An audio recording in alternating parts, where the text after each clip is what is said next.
Начертить, потом их вязать, так скажем, и нанести на общую карту. Так не пойдет. Для уточнения границы Даудов прогулялся по Веденскому району Чечни и Ботлихскому району Дагестана.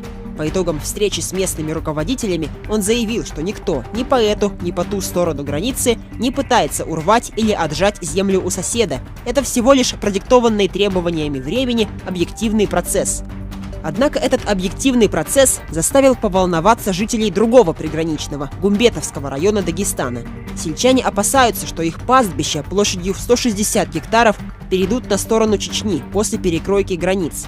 Какими бы ни были опасения местных жителей, граница решается на чиновничьих встречах. Наиболее значимые прошли в конце января и начале февраля на уровне спикеров парламентов Чечни и Дагестана.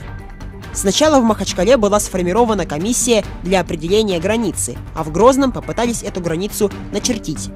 Как рассказал участник поездки дагестанской делегации Шамиль Хадулаев, власти Чечни предложили обменяться равноценными участками в 73 гектара. При этом они согласны, чтобы Дагестан включил в свои границы мост на трассе Кавказ около Кизляра и прилегающую к мосту территорию с несколькими проселочными дорогами. Взамен Дагестан должен передать Чечне аналогичный по площади участок.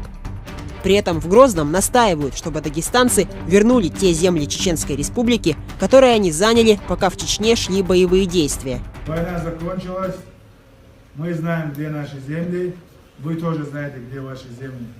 И эти там, кто-то написал, что-то там замежевал, этого не пройдет.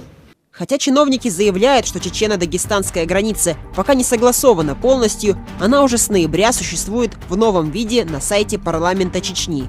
Там к Чечне отнесено все озеро Казино-Ам, которое пока еще официально находится на границе Веденского района Чечни и Ботлихского района Дагестана, а также территория возле селения Ансалта Ботлихского района.